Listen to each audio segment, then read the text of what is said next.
जय जय जय जय शाश्वतम् आदिनाद ब्रह्म ओंकार शाश्वतम्।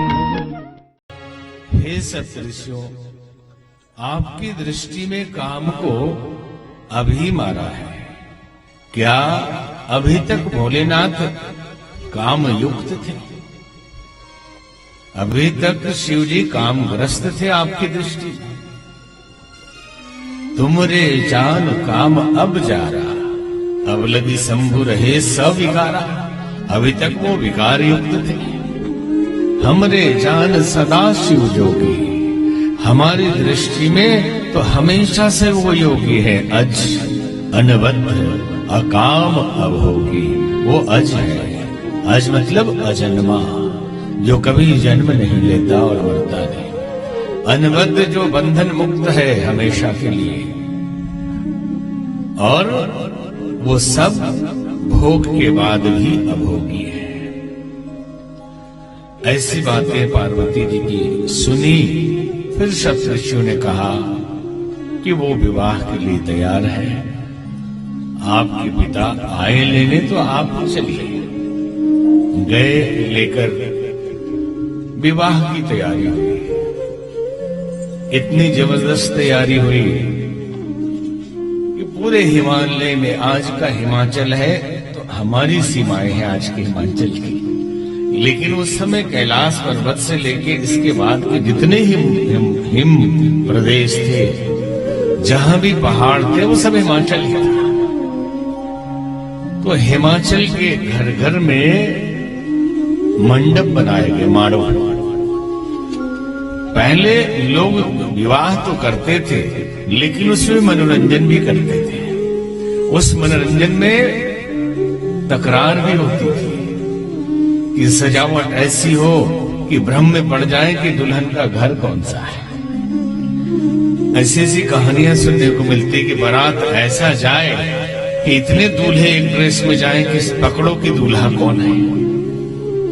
ऐसी भी कहानी मिलती है। तो खूब सजावट हुआ, और इधर कैलाश पर्वत पर भोलेनाथ अकेले दूल्हा बैठा है। आप कल्पना करना केवल इस संदेश को कि लड़की के यहां तो तैयारी जबरदस्त है, और लड़के के यहां न उसकी कोई मौसी है, न कोई भौजाई है, न कोई चाची है कि कोई हल्दी लगा दे, कोई उसको सजावट कर दे। दूल्हा अकेले बम बम बम करके बैठे हुए हैं। अब नंदी भृंगी दो है उनके चेले। तो बोले, प्रभु बाराती लोग अभी आए नहीं। तो संदेश भेजा तो सारे देवता बारात में जाने के लिए आ गए। भगवान नारायण गरुड़ पर सवार होकर सुंदर वस्त्र में शंख चक्र गदा लिए पधारे। वरुण देव, इंद्रदेव, अग्निदेव, सारे देवता वहां पधारे। देवताओं की खूबसूरती और सजावट को देखकर नंदी और भृंगी को बड़ी ईर्ष्या हुई। कहने लगे कि आप लोग इतने सुंदर क्यों लगते हैं, आखिर कारण क्या है? तो बोले, हम लोग मेकअप करके आए। तो मेकअप क्या होता है? बोले, लिपाई पुताई ऊपर से करते हैं। तो क्या लगाया है? बोले, पाउडर लगाया है। तो हम लोग भी जाएंगे मेकअप करने भगवान का, दूल्हे राजा का। बोले, यहां कैलाश पर्वत पे तो कोई मिलेगा नहीं, एक 7 स्टार है, उधर से ले जाएंगे। तो कैलाश पर्वत पे वो ढूंढने लगे, ढूंढते ढूंढते भस्मी भभूति राख, मुर्दे की जली हुई लाश की राख उठा ले आए। कुछ सांप और कुछ बिच्छू उठा के लाए। खोपड़ियां पड़ी थी, कुछ खोपड़ी लेके आए और सजावट शुरू किया। गोस्वामी जी ने उस सजावट का वर्णन किया है।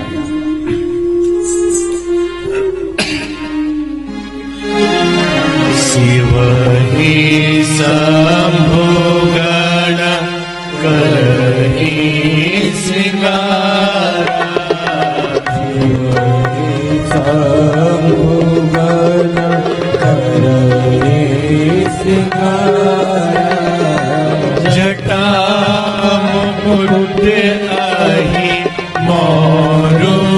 समारा जटा मुकुट मोरु समारा शिव ही शंभुवन कुंडल कंकण पहिरे प्याला कुंडल कंकण पहिरे प्याला तन विभूति पट के हरि छाला तन विभूति पट के हरि छाला शिव ही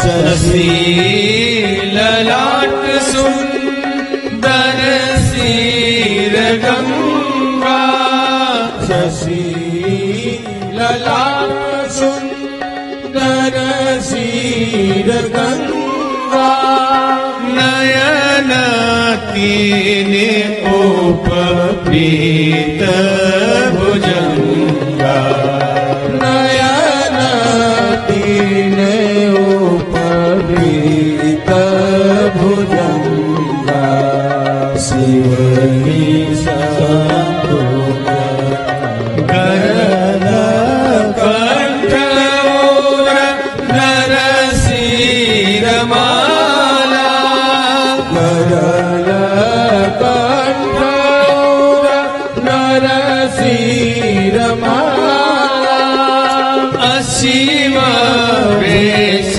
शिव धाम कृपाला असीम भेष शिव धाम कृपाला शिव ही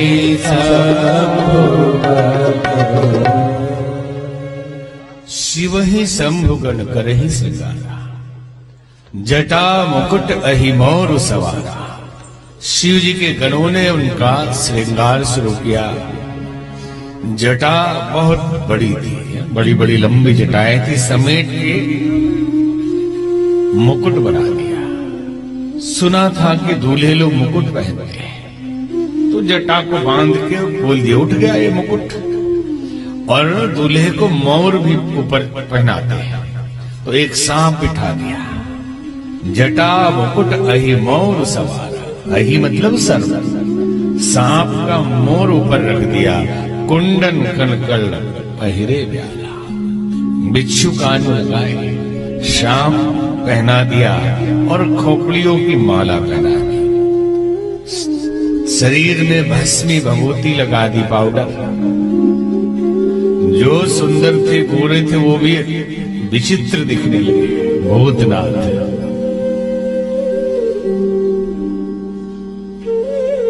सिर से गंगा जी निकल रही है और चंद्रमा ऊपर बैठे हुए हैं। वास्तव में गोस्वामी जी ने तो शिव जी का ये वेशभूषा उनकी है, लेकिन गोस्वामी जी चाहते तो थोड़ी देर के लिए विवाह के समय ड्रेस चेंज कर सकते थे। आजकल के लोग होते तो कर ही देते। देवों का देव महादेव एक टीवी सीरियल आ रहा था, ड्रेस चेंज कर दिया उस समय पे वो दूसरे वेशभूषा में कर दिया। लेकिन गोस्वामी जी ने नहीं किया। क्यों नहीं किया? क्योंकि जीवन एक समर है, और इस समर के यूं तो हर पल हर क्षण गृहस्थी हो, ब्रह्मचारी हो, सन्यासी हो, साधु हो, सब इस समर में है। हर पल युद्ध चल रहा है, और ये युद्ध बाहर नहीं, अपने आप से है। अगर अंतर युद्ध जीत लिया तो बाहर का जीता हुआ है। सारा खेल अंदर ही चलता है। तो गोस्वामी जी जानते थे कि इस संग्राम भूमि में विवाह करना भी आसान काम नहीं है। अगर गृहस्थी बनना हो या साधु बनना हो, दोनों के लिए वेश बहुत परफेक्ट है कि आप गृहस्थी में प्रवेश करने जा रहे हैं तो दूल्हे के रूप को सूट वूट वाले को कभी मत देखना, शंकर भगवान के इस रूप को देख लेना, तो जिंदगी में कोई कठिनाई नहीं आएगी। किसी ने कहा दूल्हा हंस रहा था, जब दूल्हा घोड़ी पर चढ़ा तो हंस रहा था, तो पुराने अनुभवी कहते हैं आज भर ही हंसना है।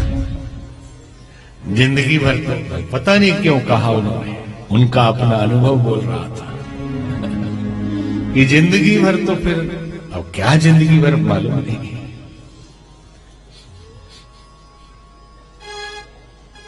एक बार एक संत से उनके एक शिष्य ने पूछा कि गुरुदेव गृहस्थी बनना चाहिए या साधु बनना चाहिए? तो उन्होंने कहा मुंह से बोलकर समझाने में समझ में नहीं आएगा, दिखाना पड़ेगा। तो दिखाया। एक जगह गए, बहुत प्राचीन कथा है। गुरुदेव अपने शिष्यों को लेकर गए एक राजा के दरबार में और छुपकर एक दृश्य दिखाया कि उस दरबार में उसी समय एक सन्यासी आया, बहुत सुंदर, बहुत बलिष्ठ, और उसके चेहरे पे तेज था और भिक्षाम देही की आवाज लगाई। और उस राजघराने में सिर्फ एक ही राजकुमारी थी, कोई राजकुमार भी नहीं था। राजकुमारी भिक्षा देने के लिए आई और साधु को देखकर मोहित हो गई। इच्छा हो गई कि मेरी शादी होगी तो इस सन्यासी से ही होगी। राजा को बताया। राजा बहुत दुखी हुए कि साधु से कैसे शादी करूंगे। जाकर पांव पकड़ लिया राजा ने सन्यासी के कि बाबा मेरी लड़की से शादी कर लीजिए, आधा राज्य ले लीजिए। संत ने, सन्यासी है, गृह त्यागी है, उसने कहा शादी नहीं कर सकते। बोले पूरा राज्य ले लीजिए, मैं सेवा करूंगा। सन्यासी वहां से भागा और भागने लगा पीछे पीछे। राजा भी भागे, सेनापति भी भागे और गुरुजी अपने शिष्यों को लेकर पीछे पीछे छुप छुप के दिखा रहे कि देखो क्या हो रहा है। घने जंगल में सन्यासी खो गया, राजा ढूंढ नहीं पाए। रात्रि हो गई, एक पेड़ के नीचे बैठे भूखे प्यासे।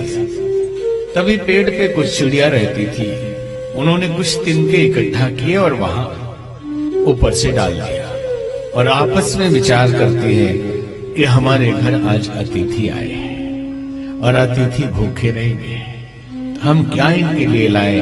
तो बोले जीवन तो नाशवान है। अग्नि का लौ कहीं से लाई, लकड़ी में गिराया और एक एक करके पूरा परिवार उसमें गिर गया कि अतिथि भोजन करेंगे। संत ने अपने शिष्यों को कहा कि अगर गृहस्थी बनना हो तो अतिथि सेवा या जो मर्यादा गृहस्थी की है उसका पालन करें, सर्वस्व न्यौछावर करके भी। अगर सन्यासी बनना हो तो किसी भी वैभव को ठुकराने की स्थिति हो मन में तब बने। अब आजकल अतिथि आ जाए तो गोरखपुर से, आजमगढ़ से, कहीं गांव से मान लो, तो पहले था अतिथि देवो भव, अभी अतिथि तुम कब जाओगे? ये किसी ने सुनाया कि दिल्ली में एक आदमी गांव से जाके रहने लगा, बहुत बड़ा ऑफिसर हो गया। उसके मित्र ने फोन किया, अभी तो फोन उठा भी लिया, नहीं तो करते क्या सब आजकल, अरे आना कभी बंबई में हम रहते हैं बहुत, हमारे पास कोई दिक्कत नहीं है, सब कुछ ठीक है। और मित्र बंबई पहुंच गया। फोन किया, उठा भी लिए फोन कि मित्र मैं बंबई आ गया हूं, आपका एड्रेस बताइए, आपके घर आ रहा हूं। आज क्या बोल रहे हैं, नेटवर्क नहीं मिल रहा, स्विच ऑफ। आओ बेचारे घूम घाम के बंबई लौट गए गांव, क्या करेंगे? ये अतिथि सेवा है। तो दिल्ली में मित्र रहते थे, बुला लिया। अब मित्र पहुंचे, 2-4 दिन बहुत स्वागत सत्कार हुआ और अब पत्नी कहती है पति से कि जाएगा कब, ये आपका मित्र आ गया, जाने का नाम ही नहीं ले रहा। तो बोले मैं भगा तो सकता नहीं, बचपन का मित्र है। तो एक काम करते हैं, हम दोनों लड़िए आपस में। तो ये अपने आप भाग जाएगा। तो पति पत्नी खूब लड़ने लगे। मित्र ने कहा कि भाई चलो आप लोग परेशान है तो मैं अब जाता हूं। अटैची उठाई और चल दिया, लौटने लगा। और इधर ये लोग ताली बजा के नाचने लगे, हम लोग तो झूठ मूठ का लड़ रहे थे। तो देखा 10 मिनट में वो भी आ गया टैक्सी लेके। तो बोले आप गए नहीं? तो बोले हम भी झूठ मूठ के गए थे। तो अतिथि देवो भव था कभी, अभी तो है अतिथि तुम कब जाओगे, और अतिथि आओगे तब तो जाओगे, और अभी तो अतिथि आना ही मत। तिथि भी बताना तो हमसे पूछ के, फिर हम फोन स्विच ऑफ कर लेंगे। क्या भाव था कि किसी अपने के पास कभी कोई संदेश लेकर नहीं जाता था, और अगर संदेश भी दे तो अपना दुखी होता कि हमने इतना पराया समझ लिया कि हमारे पास आने के लिए संदेश देना पड़ रहा है। अरे आप अपने हैं, आइए, जब मन है तब आइए। ये भी एक भाव था। तो गृहस्थी में प्रवेश करें कि सन्यासी में, भोलेनाथ का ये वेशभूषा है। मैं एक और घटना याद आ गई। संत कबीर के पास भी एक युवक पहुंचा और उसने कहा कि बाबा साधु बने या गृहस्थी बने? तो बोले क्यों, दोनों जांच के देख लिया? बोले साधुओं का जब वैभव देखता हूं, लोग चरणों में लौटते हैं, धन दौलत की भी कमी नहीं है, वही दिक्कत नहीं, तो लगता है साधु बन जाते हैं। लेकिन जब साधुओं की तपस्या देखता हूं, उनकी सहनशीलता देखता हूं, तो लगता है ये तो हमसे नहीं होगा। और गृहस्थी लोगों को देखता हूं, क्या चमक दमक, मेला बाजार, तो लगता है कितना अच्छा गृहस्थी धर्म है। और जब आपस में झगड़ा देखता हूं, पति पत्नी लड़ रहे हैं, मुकदमा हो रहा है जमीन के लिए, तो लगता कभी गृहस्थी न बनो। तो विचार क्या किया? उसने कहा इसीलिए तो आया हूं पूछने के लिए। तो वो लेके गए अपने साथ, पहले अपने घर ले गए। दिन की दोपहरी में अपनी पत्नी से कहा कि देवी दिखाई कुछ नहीं पड़ रहा, अंधेरा बहुत है, जरा लालटेन जला के देना। दिन के दोपहरी में उजाला है, पूरी रोशनी है, और पत्नी भी लालटेन लेके आ गई, दे दिया। फिर वहां से गए, एक पहाड़ी पे एक संत थे, उनके पास बैठे और पूछा बाबा आपकी उम्र कितनी है? तो बोले 80 साल की उम्र है बेटे। थोड़ी देर बैठे रहे, बोले मेरी स्मृति बहुत कमजोर है, याददाश्त कमजोर है, आपने क्या बताया था अपनी उम्र? बोले 80 साल। फिर थोड़ी देर बैठे रहे, फिर कहते हैं कि भूल गया, जाते जाते एक बार उम्र बता देते। बोले 80 साल। नीचे आए तो लड़का कहता है कबीरदास जी को पागल है क्या? एक तो पत्नी से दिन में लालटेन जलवाते हो, एक अच्छे भले संत को परेशान कर दिया इतने देर तक। बोले मैं पागल हूं या नहीं ये अलग बात है, मैं तुम्हें बताना चाहता हूं कि गृहस्थी बनो या संत।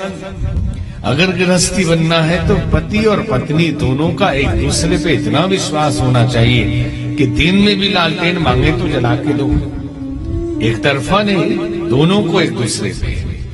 और साधु बनना है तो इतना धैर्य होना चाहिए, 50 बार पूछे तब भी उनके चेहरे पे सिकन नहीं आई कि कितनी उम्र है। साधारण आदमी गुस्से में आ जाता, मूर्ख इतनी बार पूछते हो, जानते नहीं हम कौन है?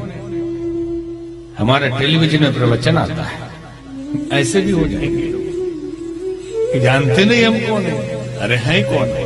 आप भी एक आदमी है, लेकिन संयम और धैर्य हो तो इसके लिए वेशभूषा गोस्वामी जी ने भगवान भोलेनाथ का बनाया कि गृहस्थी बनना है तो भी इस वेशभूषा को याद करो, और साधु बनना है तब भी इसी वेशभूषा को याद करो। क्योंकि शंकर भगवान से बड़ा कोई योगी नहीं हुआ और उनसे बड़ा कोई गृहस्थी नहीं हुआ। तो इनके वेशभूषा में क्या खास बात है? खास बात यह है कि मस्तिष्क पे चंद्रमा है, मतलब दिमाग को हमेशा शांत और शीतल रखिए, चाहे आप गृहस्थी हो या साधु हो। दिमाग को ठंडा रखिए तो सब काम होगा। और गंगा जी, अब मान लो चंद्रमा है तो भगवान है, चंद्रमा क्या सूरज भी सिर पे रख ले, उनके लिए कोई बात नहीं। लेकिन लौकिक दृष्टि से अगर देखा जाए, क्योंकि हमारी आदत है देव शक्तियों को हम मानवीकृत करके देखते हैं, हम आदमी ही बना देते हैं, तभी तो उनको भोग लगाते हैं, खिलाते हैं, सुलाते हैं, बीमार भी पड़ जाते हैं हमारे भगवान। भगवान को लू भी लग जाता है छतरपुर साइड में, और उनको आम का पना चढ़ाया जाता है प्रसाद, 7 दिन के लिए उनको आराम करवाया जाता है। आदमी ही तो मान लिया हमने, वो तो परमात्मा है और वो तो कुछ भी कर सकते हैं। लेकिन मानव की आदत है कि ईश्वर को मानव रूप में बनाकर देखने की, क्योंकि आसान हो जाता है। तभी तो भक्ति मार्ग में मित्र भाव से पूजा करिए, पितृभाव पिता मानकर पूजा करिए, मातृभाव से माता मानकर पूजा करिए, सखा भाव से मित्र मान, ऐसे तो किसको आदमी मान लिया तभी तो, और आसान है इसमें। तो इसी तरह से हम जब आदमी मान लेते हैं, तो अगर भोलेनाथ को आदमी मान रहे हैं तो आदमी सिर पे चंद्रमा लेके कैसे चलेगा? आप बताना। अगर वो चंद्रमा लेके चल रहे हैं तो जहां चंद्रमा है भौगोलिक स्थिति बदल जाएगी। अगर वो बैठे ही रहे हमेशा भोलेनाथ तो ठीक है, अगर करवट बदले तो चांद जहां है वहां से कहीं और खिसक के पहुंच जाएगा, फिर अंतरिक्ष की स्थिति बिगड़ जाएगी पूरी। बहाव इतना ही है कि दिमाग को ठंडा रखिए। गंगा जी दिमाग मस्तिष्क से निकल रही है। अगर एक दिन शंकर भगवान लेट गए तो गोमुख से निकलने के बदले वो गंगा सागर से निकलने लगेगी। करवट बदल दिया इधर से उधर, तो जो इधर से निकल रहा था वो उधर से निकल गया। ज्ञान गंगा सतत उसका प्रवाह, ये क्या हो रहा है? सोपा है। बोली राजा रामचंद्र भगवान की जय। ज्ञान गंगा मस्तिष्क से निकलनी चाहिए हमेशा, इसलिए गंगा जी प्रतीक है। गले में कंठ जो है नीला है, जहर का प्रतीक है।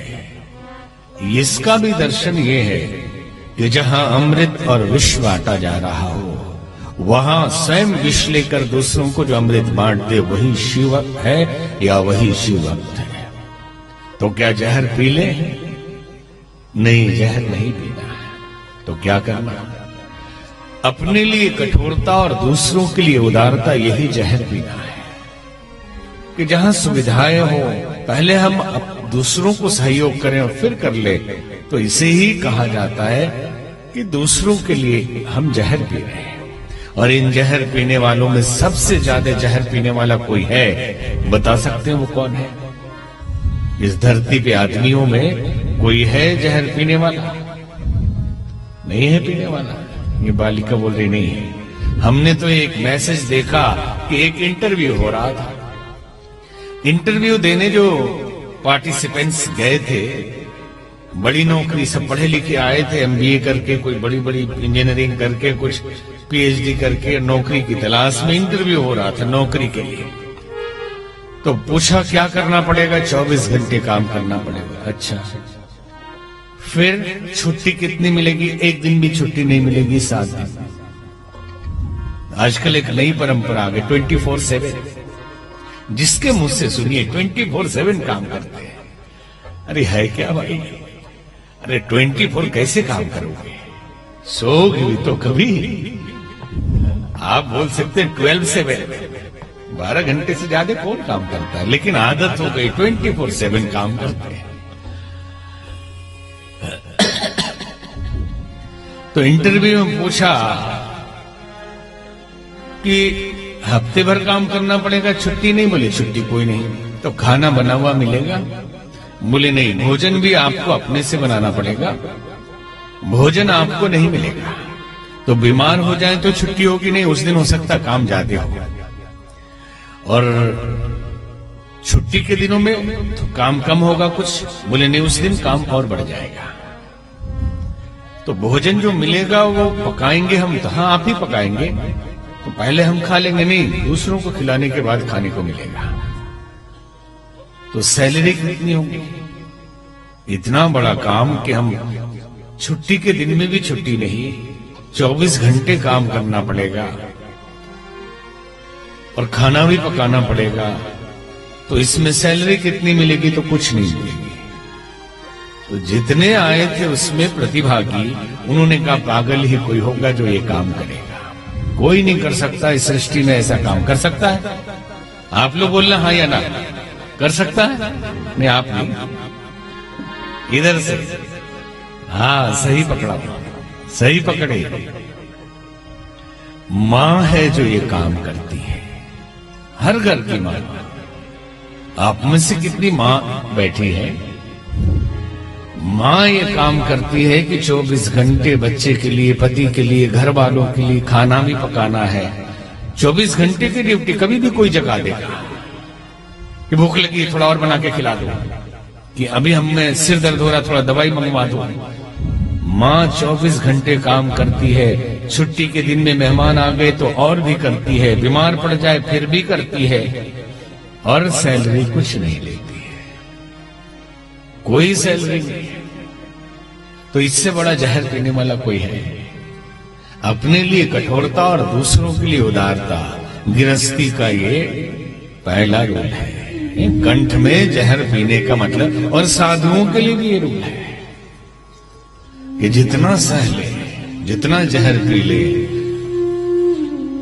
जब स्वामी विवेकानंद अपने गुरु भाइयों के साथ कलकत्ता के गलियों में भिक्षा मांग रहे थे, जवान 20-22 साल के सभी 10-15 युवक और सब पढ़े लिखे लोग गाली देते हैं कि पापी हो गए हैं, सब भीख मांग रहे हैं, कमाना नहीं है, आलसी प्रमादी है। काम कर सकते थे वो लोग, लेकिन साधु बनने के लिए भेजा गया था कि लोग गाली दे, लोग अपमानित करें, लेकिन उसे सह के मुस्कुरा के भिक्षा लेके आना है। पढ़े लिखे थे, नौकरी कर सकते थे। अभी भी कई बार लोग साधुओं को ऐसा बोल देते हैं, अरे हट्टा कट्टा है, भीख मांग रहा, कमा क्यों नहीं सकता। आप जितने बड़े टैलेंटेड हैं, वो साधु आपसे बड़ा टैलेंटेड है।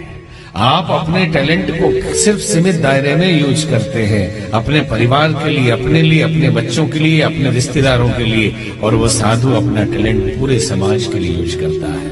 और वो टाइम कमाने में खर्च नहीं करता, आपके कमाए हुए से भिक्षा लेकर खाता है, ताकि उसका पुण्य आपको भी मिले। वो तो कमा सकता है, आपसे ज्यादा पढ़ा लिखा है।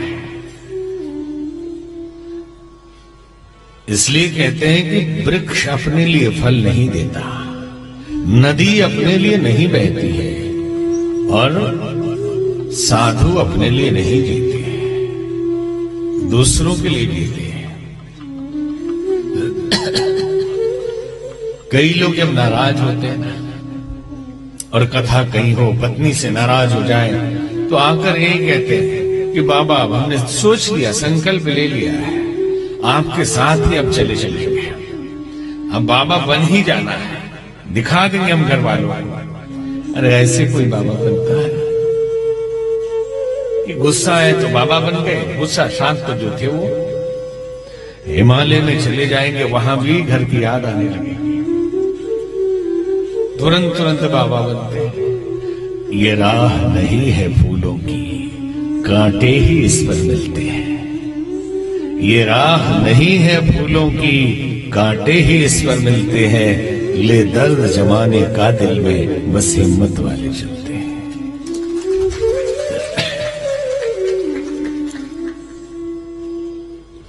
जिया नहीं स्वयं के लिए, औरों के जो मरना सीखा।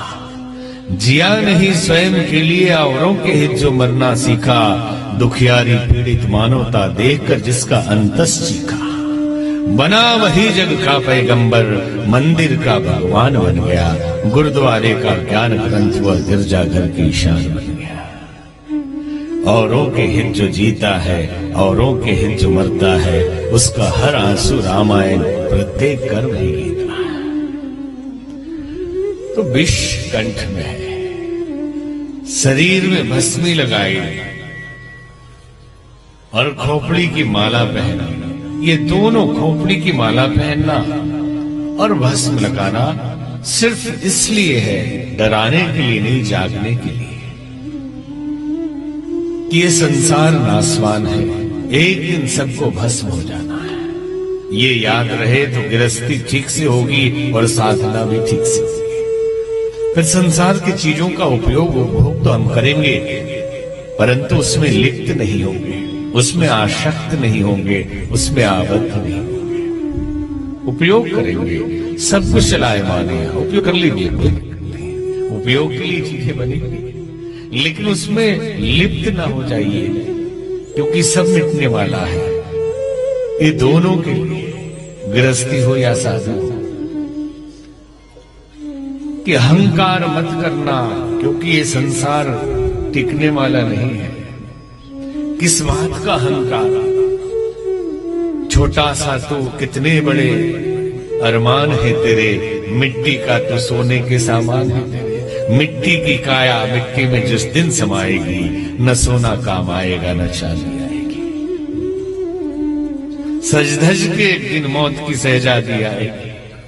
वो सज धज के आती है, पूरी डोली में सज के जाना पड़ता है, नहला के, सजावट करके, नए वस्त्र पहना के, माताओं का तो श्रृंगार करके भेजती है और सज धज के भेजा जाता है। और फिर भी अहंकार कितना बड़ा, इतना बड़ा ब्रह्मांड, जहां न जाने कितनी आकाश गंगाएं हैं, और एक एक आकाश गंगा में न जाने कितने गैलेक्सी हैं, और उसमें न जाने कितने सूर्य हैं, न जाने कितने तारे हैं, और इसमें सूर्य, पृथ्वी, चंद्रमा, नवग्रह है, और उसके बाद तारे इतने बड़े बड़े हैं, और रोशनी को हमारे आंखों तक आने में इतना समय लगता है, लाखों साल लग जाता है, कि तारे वहां टिकते ही नहीं, जहां है वहां होते ही नहीं। सब कुछ बदल रहा है। और पूरे पृथ्वी पर भी आकलन करें हम तो 3 हिस्सा जल है, एक हिस्से में भूमि है, और उस एक हिस्से में सप्तद्वीपा वसुंधरा, 7 द्वीप है, 7 में एशिया महाद्वीप, और एशिया महाद्वीप में भारत खंड है, भारत आर्यावर्त। भारत खंड बहुत बड़ा देश है, और भारत के अंदर उत्तर प्रदेश है, जो बड़ा प्रदेश है। इलेक्शन के टाइम पे हर आदमी अपने अभिमान के लिए छोटी छोटी चीजें ढूंढ ही लेता है, कहता बिना यूपी की सरकार थोड़ी बन पाएगी, इतने एमपी यहां से।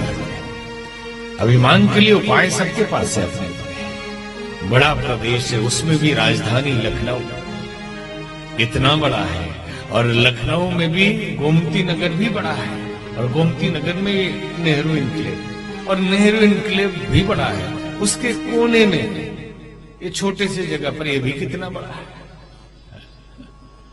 ये छोटी सी जगह है, लेकिन कितना बड़ा, इतने लोग बैठे हुए हैं। और इस पूरे में भी आप देखें तो ये बड़ा लग रहा है, जहां आप बैठे हैं वो कितना, अपने से पूरे ब्रह्मांड की तुलना करें तो हम कहीं बूंद के बराबर भी नहीं, फिर भी कितना बड़ा अभिमान है। खोपड़ी की माला इसलिए पहनी कि समझ में आ जाए कि खोपड़ी बन जाओगे एक दिन, और भस्म इसलिए लगाए कि भस्म हो ही जाना है। यही सच्चाई है, यही अस्तित्व है। एक राजा, बहुत प्रतापी राजा थे, उन्होंने बड़ा काम किया, बहुत काम किया। तो मंत्री चापलूस आगे पीछे तो रहते नहीं, बोले राजा साहब जो पहाड़ है उस पहाड़ पे पत्थर लगवा दिया जाए कि ऐसा प्रतापी राजा आज तक हुआ ही नहीं। बोले हाँ ये तो ठीक है। अब गाजे वाजे के साथ, सेना के साथ चले पहाड़ी पर, और पहाड़ी पर पत्थर लगाने गए तो देख के राजा साहब बैठ गए। क्या देखा? अनगिनत लाखों करोड़ों पत्थर पहले से लगे हुए कि इतना प्रतापी राजा कभी नहीं हुआ। उन्होंने सोचा मैं ही अकेले राजा हूं जिसका बोर्ड लग जाएगा। वहां इतने पत्थर लगे थे क्या वे सोचे इस पत्थर में तम खो जाएंगे? ये मृत्यु लोक जो है, विज्ञानी कहता है जहां आप बैठे हैं, हर पांव के नीचे एवरेज 10 डेड बॉडीज हैं। एवरेज 10 लाशें दबी हुई है। जब से सृष्टि बनी है तब से इतने आए, इतने मरे कि जहां आज मंदिर है वहां कभी शमशान थे, और कभी आज शमशान है वहां कभी मंदिर थे। इतने बारे उलट पुलट हुई। एवरेज औसत 10 लाश से नीचे पड़ी है। और लाशों के ढेर पर खड़े होके आज भी हमारा अहंकार नहीं जाता। अहंकार में चूर रहते हैं। तो मौत जीवन की सबसे बड़ी सच्चाई है। पांडवों से पूछा था यक्ष ने, किम आश्चर्य, दुनिया का सबसे बड़ा आश्चर्य क्या है? जवाब नहीं दे पाए, मूर्ति बनी गई। युधिष्ठिर आए, उन्होंने जवाब दिया, बोले किम आश्चर्य? उन्होंने कहा, हम संसार के इस कड़ाह में करोड़ों लोग रोज भुने जाते हैं, और जो बाहर खड़ा है उसको लगता मैं नहीं मरने वाला। दंगे हो जाएंगे, अमेरिका और ईरान में लड़ाई हो जाएगी, न्यूज देख रहे हैं, खुश होते हैं कई लोग। अरे हो ही जाने दो एक बार। बहुत लोगों का हमने मन टटोला, अरे हो ही जाने दो एक बार। अरे हो जाएगा, आप बचेंगे। हिंदुस्तान पाकिस्तान लड़ाई हो जाए, बोले एक बार आर पार हो ही जाने दो, अरे कोई नहीं बचेगा। तो वो क्या सोचते हैं कि अरे बॉर्डर वाले मरेंगे, हम तो बच जाएंगे, जनसंख्या घट जाएगी कुछ।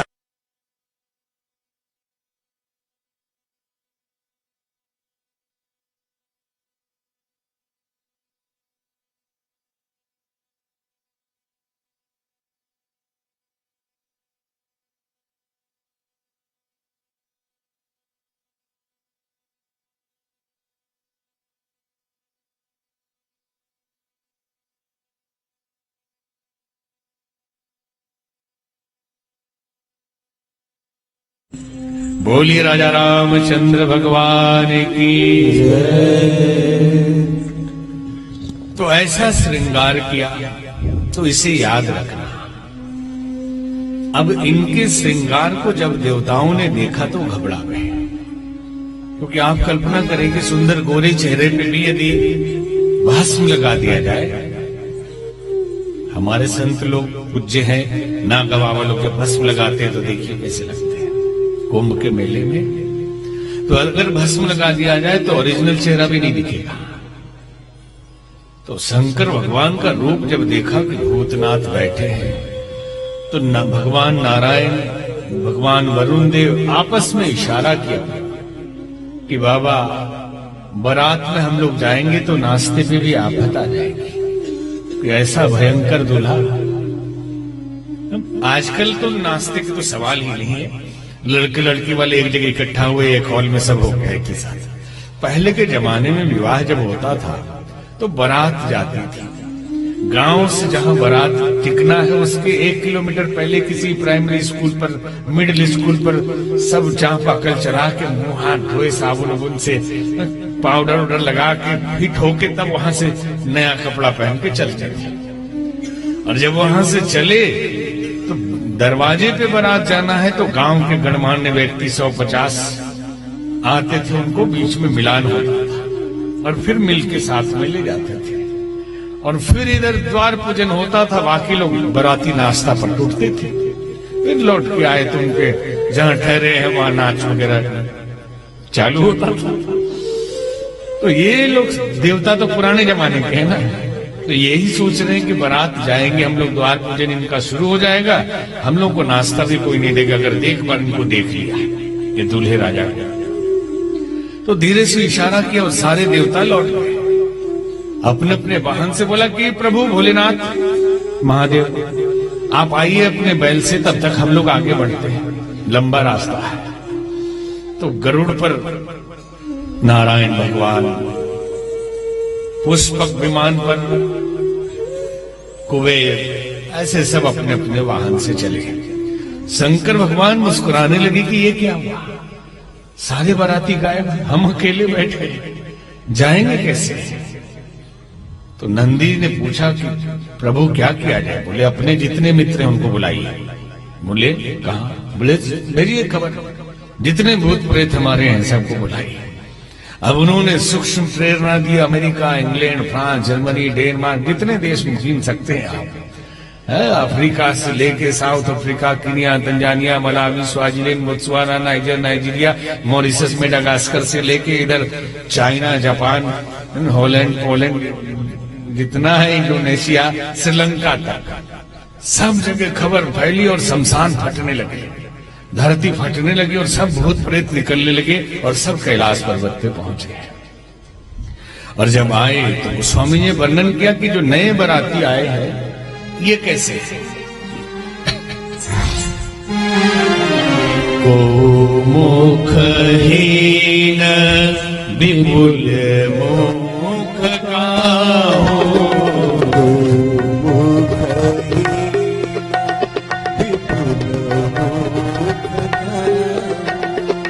तीनों पद कर को बहुपद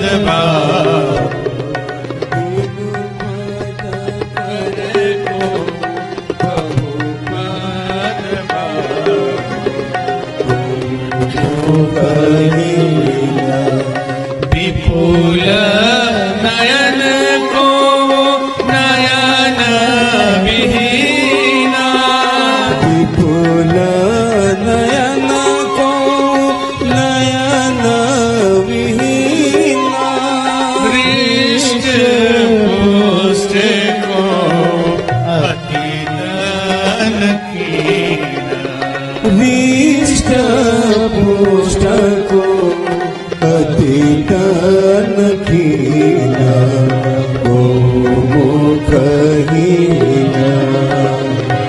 कैसे कैसे बराती आए?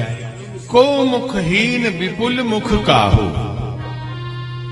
देहात में जो गए होंगे कभी, उनको पता है कि एक प्रेत होता है सिरकट्टा, सुना है आप लोग? मुखहीन, सिर ही ना हो। तो को मुखहीन विपुल मुख काहू, किसी का मुख ही नहीं है और कोई सिर ही सिर लटका हुआ है। आप कल्पना करना केवल कि पूरे शरीर में सिर ही सिर है, केवल बाकी हाथ पैर है ही, वो सिर ही चला रहा 25-50 एक साथ। को मुखहीन विपुल मुख काहू, बिनु पद कर को, किसी का पैर नहीं और हाथ नहीं, शरीर ही चला रहा केवल, बस सपाट डब्बा। बिनु पद कर को बहुपद भाव, केवल हाथ किसी का है, बहुत सारा हाथ ही हाथ लगा है और किसी के पैर ही पैर है। ऐसे भयंकर विपुल नयन को नयन विहीना, किसी के शरीर पर आंखें ही आंखें हैं, पूरे शरीर आंख से भरा और कोई बिना आंख का, एकदम सपाट। आप में से किसी ने एक पिक्चर देखी हो, मम्मी देखा? इंग्लिश में है, उसमें भूत खड़ा होता है, आंख है ही नहीं। ये बचपन में कहीं हमने किसी अफ्रीका में देखा था। मम्मी से उठ के आते हैं भूत सारे, ऐसे ही सब उठ के आए हो, सारे शरीर बिना आंख वाले चले आ रहे हैं। तो ऐसे बाराती आए और ऐसे बारातियों को देखकर भोलेनाथ गदगद हो गए और बस अब चले। अभी और वर्णन किया गोस्वामी जी ने कि बाराती अद्भुत है भाई, ऐसा बाराती आपने कभी नहीं देखा होगा। तन खीन को अति पीन, पावन को पावन गति धरे, भूषण कराल कपाल कर सब सत्य सोनित तन भरे। तन खीन को अति पीन, पावन को पावन गति धरे, भूषण कराल कपाल कर सब सत्य सोनित तन भरे। सुअर श्रृंगाल मुख गण भेष अगणित को गणे, बहुजिन सप्रेत पिशाच जोगी जमात बरनत नहीं बने।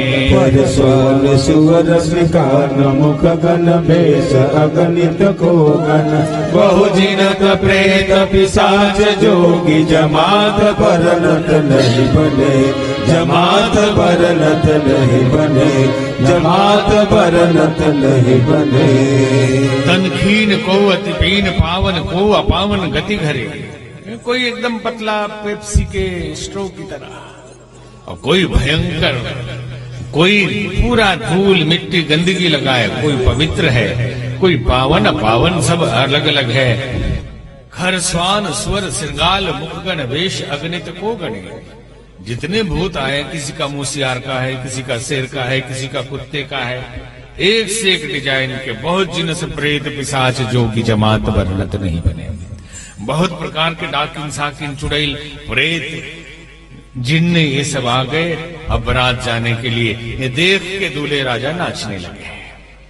शंकर भगवान तो नाचने लगे, और नटराज राज का नाच देख के देवता लोग जब गए वहां ना, वे बीच में ही चले गए।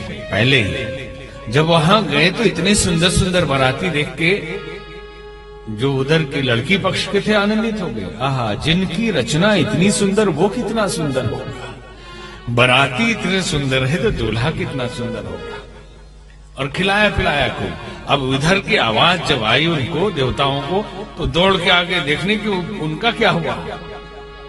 तो नटराज जी तो खुद नाच रहे हैं, बारात में दूल्हा खुद नाच रहा है।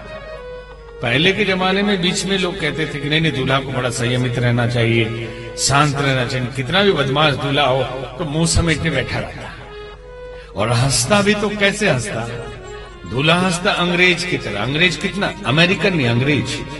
अंग्रेज की हंसी कभी आपने देखा है? बस इतना ही, इससे ज्यादा वो नहीं हंसते। तो दूल्हा भी मुंह समेटते समेटते परेशान रहता है। एक बार रुमाल से छुपाता है कि हंसी आ जाए बाहर तो कहीं। तो अब यहां तो दूल्हा नाचने वाले हैं खुद शंकर भगवान। अब आजकल दूल्हा तो क्या, दूल्हा के पिताजी भी नाचते हैं। हमको याद है भाई, डॉक्टर मल जी के लड़के की शादी में हम देख, कोई नाचे ना नाचे, डॉक्टर साहब तो लगे हुए थे। तो यहाँ दूल्हा नाचने की पुरानी परंपरा, इसलिए चिंता की कोई बात नहीं। हमारे भगवान ही भोलेनाथ ही नाच रहे हैं। नित्य देख नटराज राज का, नित्य देख नटराज राज का, चमक चमक छम छमाक छम, शिव शंकर का डमरू बजता, डमक डमक डम डमक डम, डमक डमक डम डमक डम, डमक डमक डम डमक डम, डमक डमक डम डमक डम। नित्य देख नटराज राज का, नित्य देख नटराज राज का, चमक चमक छम छमाक छम, शिव शंकर का डमरू बजता, डमक डमक डम डमक डम, डमक डमक डम डमक डम, डमक डमक डम डमक डम, डमक डमक डम डमक डम।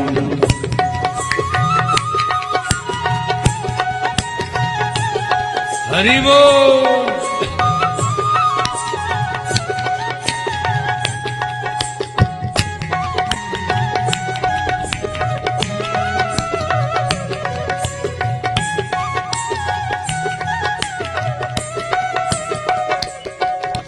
जटा मुकुट अहि मोर धरे, सिर कुंडल कण कण व्यालों का, जटा मुकुट अहि मोर धरे, सिर कुंडल कण कण व्यालों का, कन विभेद शमशान लपेटे, कटि पर के हरी छालों का, कन विभूत शमशान लपेटे, कटि पर के हरी छालों का, कन विभूति शमशान लपेटे, कटि पर के हरी छालों का,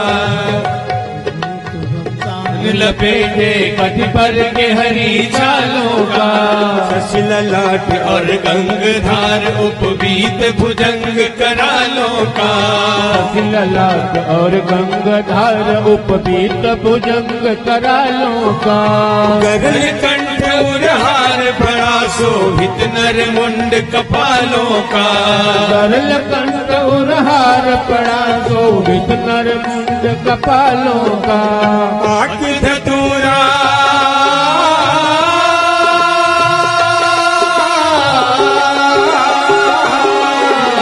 आक धतूरा भंग चढ़ाए, आक धतूरा भंग चढ़ाए, मस्त रहा करते हरदम, शिव शंकर का डमरू बजता डमक डमक डम डमाक डम, डमक डमक डम डमाक डम, डमक डमक डम डमाक डम, डमक डमक डम डमाक डम।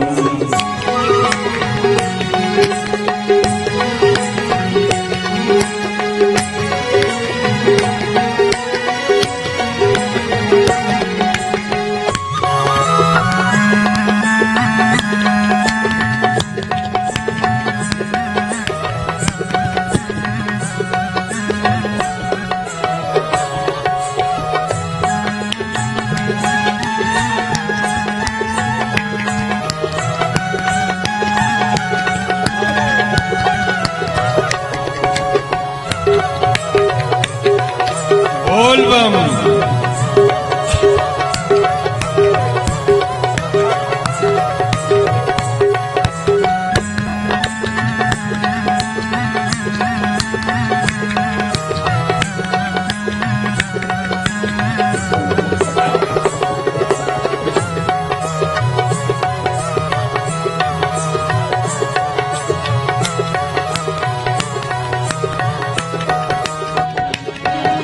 वह त्रिशूल विकराल एक पर एक हाथ थप्पड़ धारे, त्रिशूल विकराल एक पर एक हाथ कपर धारे, मुख में भींगी नाद छेड़ते चले बराबर किलकारे, मुख में भृंगी नाद छेड़ते चले बराबर धुंधकारे, भूत प्रेत बैताल योगिनी ताल ताल पर किलकारे, भूत प्रेत बैताल योगिनी ताल ताल पर किलकारे, धड़का नंदी बैलनाद सुन हाथ धरे वे पुचकारे, धड़का नंदी बैलनाद सुन हाथ धरे ले पुचकारे, गगन चढ़े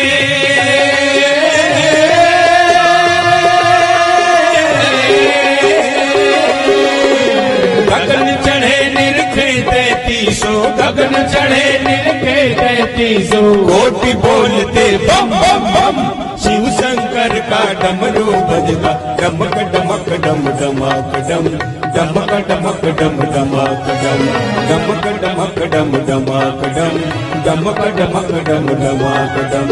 नृत्य देख नटराज राज का, नृत्य देख नटराज राज का, चमक चमक छम छमाक छम, शिव शंकर का डमरू बजता डमक डमक डम डमाक डम, डमक डमक डम डमाक डम, डमक डमक डम डमाक डम, डमक डमक डम डमाक डम, डम डमाक डम।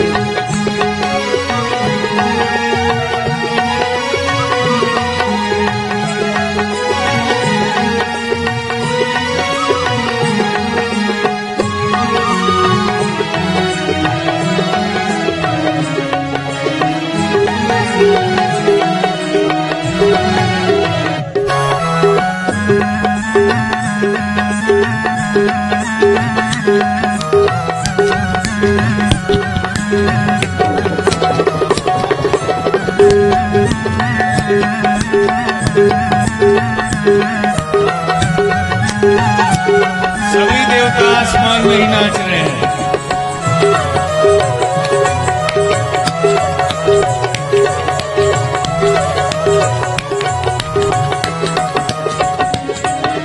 लय त्रिशूल विकराल एक पर एक हाथ थप्पड़ धारे, त्रिशूल विकराल एक पर एक हाथ कपर धारे, मुख में भृंगी नाद छेड़ते चले बराबर कारे, मुख में भृंगी नाद छेड़ते चले बराबर धुंधकारे, भूत प्रेत बैताल योगिनी ताल ताल पर किलकारे, भूत प्रेत बैताल योगिनी ताल ताल पर किलकारे, धड़का नंदी बैलनाद सुन हाथ धरे वे पुचकारे, धड़का नंदी बैलनाद सुन हाथ धरे फिर पुचकारे, गगन चढ़े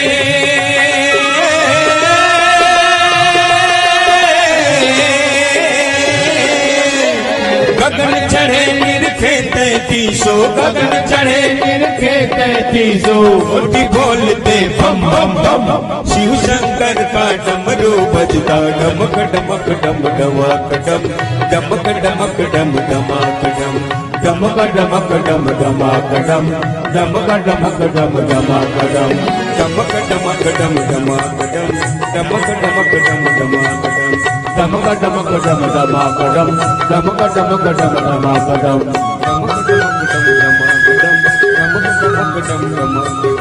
डम डमक डमक डम डमक डम डमक डमक डम